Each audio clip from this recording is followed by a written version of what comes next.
दोस्तों, अगर आप प्रॉपर्टी बेच चुके हैं या खरीद चुके हैं या खरीदने बेचने की सोच रहे हैं तो आपको आज की वीडियो जरूर देखनी चाहिए कि किस तरीके से आपको उसके डॉक्यूमेंट मेंटेन करने हैं और इनकम टैक्स वाले जब केस लगता है तो किस तरीके से आपसे क्वेश्चन पूछते हैं। प्रैक्टिकल वीडियो बताया मैंने कि कैसे रिप्लाई फाइल करना है 148A का। आगे बताऊं, आपको पहले बता दूं कि 148A के ऊपर दोस्तों मैं 2 वीडियो अपलोड कर चुका हूं। पहली वीडियो मेरी कैश वाले के ऊपर है, income tax notice on cash deposit upload कर चुका हूं कि जब कैश जमा करते सेविंग अकाउंट में तो नोटिस आता है, कैसे उसका रिप्लाई करें। एक मैंने वीडियो बनाई थी income tax notice on crypto, जो कॉइन सिक्योर बिटकॉइन का है, सबके पास नोटिस गए हैं, मैंने इसके ऊपर वीडियो बनाई है। आज की वीडियो जो मैंने बनाई है दोस्तों वो है प्रॉपर्टी खरीदने और बेचने को लेके सरकार जो आप पे शिकंजा कैसे जा रही है। आगे बढ़ूं, पहले आपको दिखाता हूं कि इनकम टैक्स के नोटिस कैसे आते हैं। जो इनका ऑर्डर हो चुका है उनको क्या रिप्लाई फाइल करना है, जिनके पास नोटिस आया है उनको क्या रिप्लाई फाइल करना है, जो बेचने खरीदने की सोच रहे हैं उनको क्या रिकॉर्ड मेंटेन करना है, और जो बेच चुके हैं आज ही उन्हें इन चीज़ की तैयारी कर लेनी है कि अगर इनकम टैक्स वाले पूछें तो उनके पास ये चीज़ तैयार होनी चाहिए। चलिए अब मैं आपको दिखाता हूँ लाइव ऑनलाइन ऑर्डर। दोस्तों ये है एक एक्सट्रैक्ट निकाला है मैंने असेसमेंट ऑर्डर का। टोटल वैल्यू जो थी हस्बैंड वाइफ की वो 52,60,000 थी, जिसमें से जो वाइफ के नाम पे आधा शेयर था देखिए ऐड कर दिया 26,30,000 का 30 रुपये का कि भैया आप सोर्स ऑफ इन्वेस्टमेंट बताइए, एक्सप्लेन नहीं करा, यहाँ लिख दिया अनएक्सप्लेन इन्वेस्टमेंट। इस पर इंटरेस्ट लगाया, पेनल्टी अलग लगाई। इसका रिप्लाई दिखाऊंगा मैंने रिप्लाई क्या दिया है। एक और आपको दिखाता हूँ, ये परचेज़ का था और अब मैं आपको दिखाता हूँ सेल वाला। सेल वाला आप देखेंगे अगर तो थोड़ा सा स्क्रीन को बड़ा कर लीजिए, मैंने ये स्कैन करा है तो थोड़ा सा डार्क आ रहा है। देखिए यहाँ लिखा हुआ है सेल कंसिडरेशन 39 लाख बेचा है, इसको हम शॉर्ट टर्म कैपिटल गेन मान रहे हैं, कागज़ मिले नहीं, साथ में पेनल्टी भी लगा दी। ये देखिए आईटीआर फाइल करिए और 39 लाख रुपए का जो प्रॉपर्टी बेची है उसको निकाल दिया। यहाँ तक कि वो कुछ कॉस्ट का बेनिफिट भी नहीं दिया, बहुत ही कैजुअल अप्रोच रखते हैं और नोटिस 148 के अंदर ऑर्डर पास कर दिया। चलिए चलता हूँ, मैं सीधा आपको दिखाता हूँ कि इसका मैंने रिप्लाई कैसे फाइल किया, फिर आगे बताएंगे कि डिटेल में कैसे इसका रिप्लाई बनाते हैं। एक रिप्लाई भी आपको दिखा देता हूँ। ये रहा दोस्तों मेरा एक रिप्लाई जो मैंने बनाया है, काफ़ी डिटेल में बनाते हैं, एक एक पॉइंट हम बनाते हैं। इसके अंदर केस लो भी लिखते हैं कि भैया केस लो क्या क्या है, हमारे फेवर में क्या क्या केस लो है, जो हमारे फैक्ट हैं वो मिलते जुलते हैं, सारे केस लो डालते हैं, चार्ट बनाते हैं, रजिस्ट्री का अपना भी लिखते हैं। देखिए पूरा छोटा मोटा नहीं बनता दोस्तों, 15-15 20-20 पेजों का आता है ये। देखिए रजिस्ट्री का मैंने पेज भी लिखा हुआ है किस तरीके से, इसमें आखिरी तक आप देख सकते हैं। ये रहा नोट, इसके बारे में मैंने बताया है डिटेल में आगे। तो ये पूरा रिप्लाई था जो हमने ऑफिसर को जमा कराया। चलिए चलता हूँ अपनी स्क्रीन की तरफ। तो दोस्तों यहाँ पे 2 ऑर्डर मैंने आपको दिखा दिए हैं। एक परचेज का ऑर्डर है जिस पर नोटिस लगा कि प्रॉपर्टी खरीदी गई और उसके बारे में सोर्स नहीं बताया, एडिशन हो गई। एक्स पार्टी ऑर्डर, दोनों एक्स पार्टी ऑर्डर है। मैंने नहीं कहना है कभी सोचो आप कि सचिन जी के में केस में एडिशन हुई पड़ी है। एक्स पार्टी ऑर्डर हो गए, पता चलता नहीं लोगों को ज़्यादातर, तो एक्स पार्टी में बताया कैसे करूँगा। एक सेल का दिखाया है। दोनों केसेस में क्या रिप्लाई फाइल करना है वो बताता हूँ, बड़ी इंपॉर्टेंट है, आखिर से जरूर देखिएगा दोस्तों। अब रिप्लाई क्या दिया मैंने ऑनलाइन वही पूरा दिखाऊंगा। मैंने इसका पहले दे चुका हूँ मैं, और 99 नहीं 100% केस जीतूंगा मैं। जितने भी केस हैं प्रॉपर्टी के सारे जीता हूँ आज तक, क्योंकि इनकम टैक्स वालों को बहुत कम पता है, मुझे उनसे थोड़ा ज़्यादा पता है। अब डॉक्यूमेंट्स क्या लगते हैं दोस्तों इसके अंदर। सबसे पहली चीज़ पॉइंट जो मैंने महसूस करा है, कंसल्टेंट कह लो या जो भी केस लड़ते हैं या एसएससी है, हम ना अपनी तरफ से डॉक्यूमेंट देने में लगे रहते हैं। ये डॉक्यूमेंट ले ले, ये ले ले, मेरे पास ये, मेरे पास ये। भैया हमें ये देखना है कि उसे चाहिए क्या। बहुत ही कम लोगों को पता होता है कि पिन पॉइंट क्या है। डिपार्टमेंट में कई बार एक लेटर देने से भी काम बन जाता है, और हम क्या करते हैं पूरे साल की बैंक स्टेटमेंट ले ले, रजिस्ट्री का कॉपी ले ले, पीछे की बैंक स्टेटमेंट ले ले, आईटीआर कॉपी ले ले, हम कागज़ देते रहते हैं लेकिन हम कभी भी नोट नहीं देते। नोट के बिना दोस्तों केस नहीं हो पाएगा। नोट से मेरा मतलब है प्रॉपर नोट बना के देना, मतलब ऐसा लिख के देना। वो मत सोचना कि सोचो तो नोट वाले देने हैं, मतलब ऐसा प्रॉपर लिख के देना है कि भैया क्या केस का क्या नहीं दिखाऊंगा, जो मैंने नोट बना के दिया है वो भी दिखाऊंगा अभी मैं। पहला क्वेश्चन दोस्तों, जब हम प्रॉपर्टी परचेज करते हैं सेल करते हैं, 3 रीजन हो सकते हैं मेरे। पहला, मैंने अपनी सेविंग से खरीदा होगा।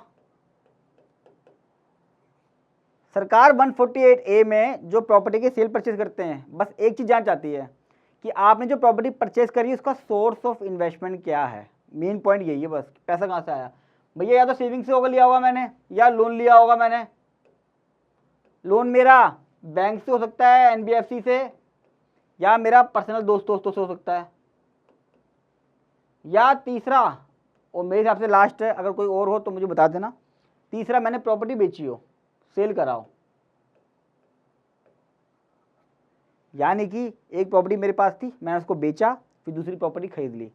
सरकार के पास इन्फॉर्मेशन जाती है कि 30 लाख से ऊपर की जो प्रॉपर्टी परचेज करी है वो आइडिया से मैच करते हैं, फिर नोटिस आते हैं।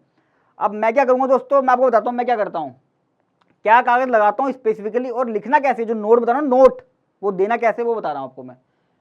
कॉपी ऑफ रजिस्ट्री जरूर देनी दोस्तों। पहले केस में अगर आपने कोई प्रॉपर्टी बेचकर प्रॉपर्टी खरीदी है, ये लास्ट वाला केस, सेल वाला केस है आपका, आपके पास नोटिस आया कि आपने एक प्रॉपर्टी परचेज करी है, तो आप क्या करोगे, 3 रजिस्ट्री डीड लगेगी, इसमें 3 रजिस्ट्री की डीड। एक तो ओल्ड परचेज, जो आपने पहले कभी खरीदी होगी, फिर उसको आपने बेची होगी, फिर आपने नई वाली खरीदी होगी, 3 डीड हो गई। आप ये बताओगे भैया मैंने एक प्रॉपर्टी 1999 में खरीदी थी, ये रही उसकी डीड, प्रूफ हो गया। मैं ये नहीं कहूँगा मैंने बेच दी थी उसका पैसा आया, बताऊँगा भी खरीदी भी कब थी वो। इसकी रजिस्ट्री कॉपी लगाऊंगा, 1999 में मैंने खरीदी थी, इसको मैंने 2020 में बेच दी। पुराना केस होगा, 148 को टाइम लगता आने में, मैं पुराना मान रहा हूँ। 2020 में मैंने बेच दी, 1 करोड़ की बिकी थी ये, उस 1 करोड़ से मैंने खरीद ली, ये रही उसकी डीड। तीनों की कॉपी लगाऊंगा, साथ में एक कंप्यूटेशन लगाऊंगा कैपिटल गेन की।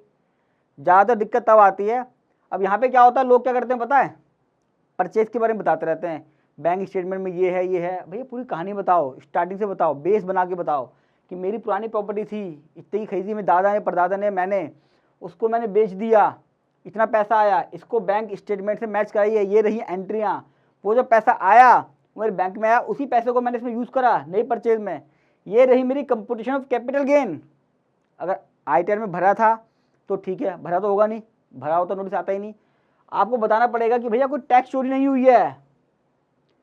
इंडिया में बहुत सारे लोग हर साल प्रॉपर्टी खरीदते और बेचते हैं, उनको ये नहीं पता कि ITR भरना मैंडेटरी है, वहाँ दिक्कत आती है ये वाली। एक्सपायर्टी 90% केस तो एक्सपायर्टी हो जाते हैं, लोगों को पता ही नहीं होता, लाइफ में एक बार तो बेचते हैं, तो कोई टैक्स एवेजन नहीं हुआ, इस पर नोट जरूर दें, ध्यान रखना है। साथ में बैंक स्टेटमेंट जरूर देनी है, एंट्रियों को हाईलाइट करनी है, एक चार्ट बना के देना अलग से प्रॉपर, दिखाऊंगा भी कैसे। सबसे इंपॉर्टेंट पॉइंट जो कंसल्टेंट या असेसी बताते ही नहीं कभी भी, immediately preceding entry in bank statement, source जो बताना है।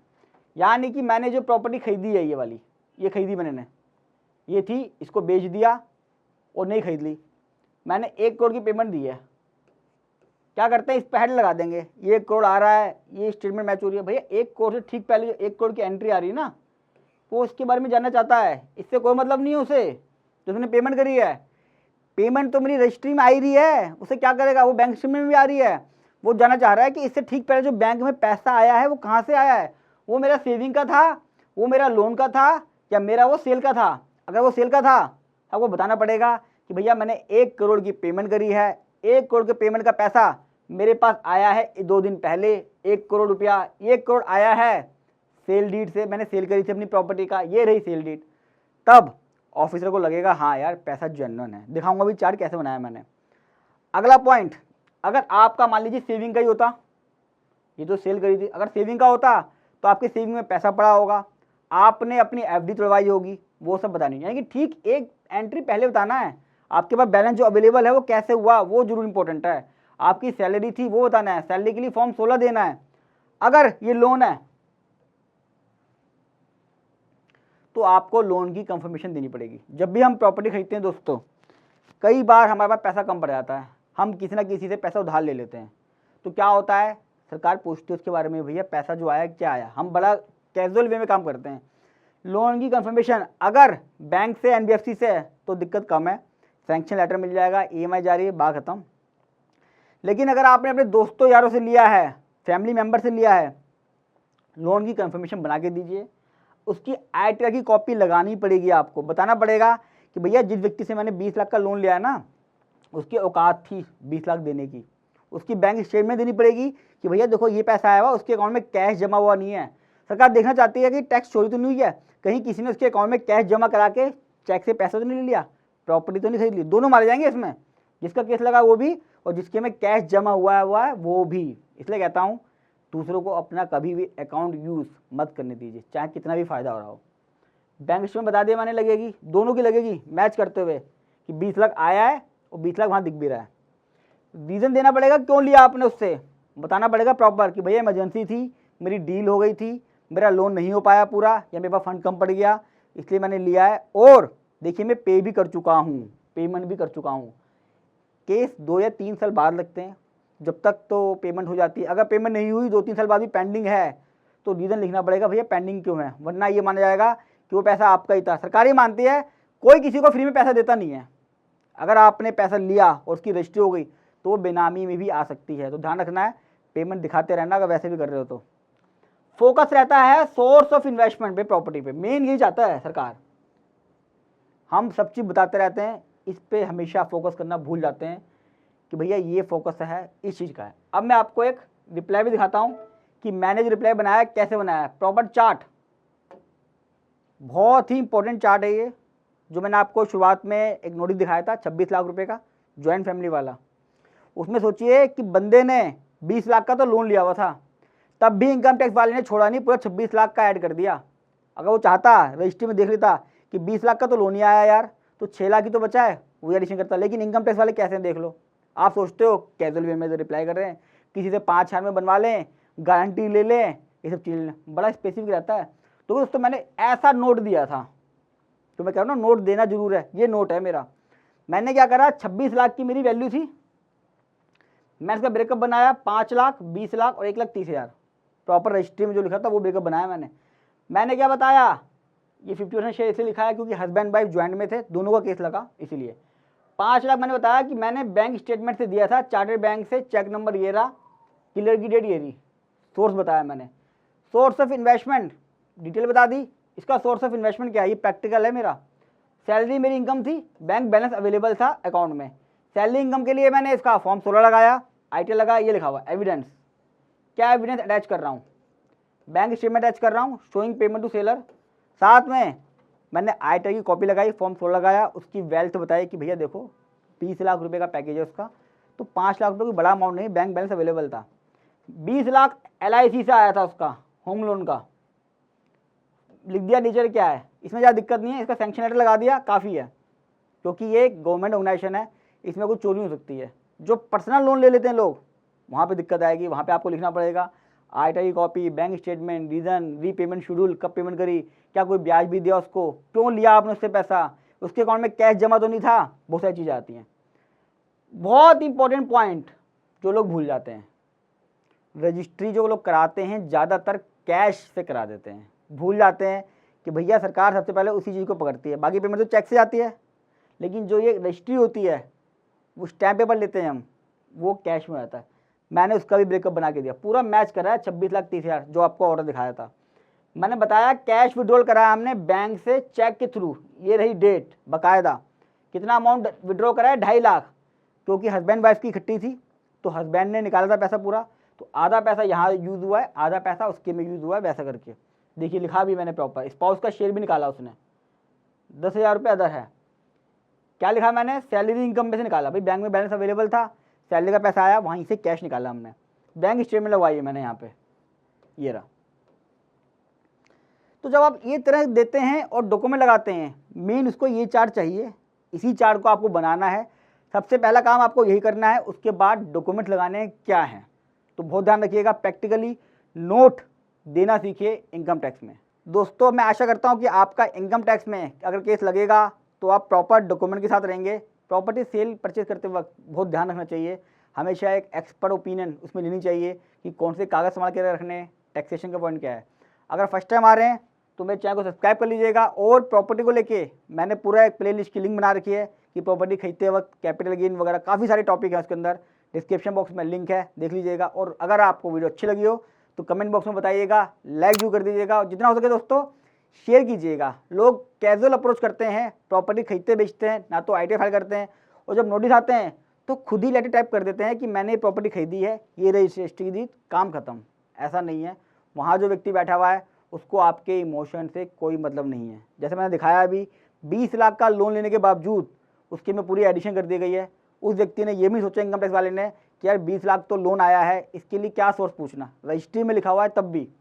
तो देखिए किस तरीके से वो लोग असेसमेंट करते हैं, बहुत ही कैजुअल हो जाते हैं, और हम कहते हैं कि यार खुद ही रिप्लाई फाइल कर दो। प्रोफेशनल की हेल्प लीजिए और जितना हो सके हमें फ्री कह रहा है उसको शेयर कीजिएगा। मिलूंगा एक और वीडियो के साथ, तब तक के लिए नमस्कार।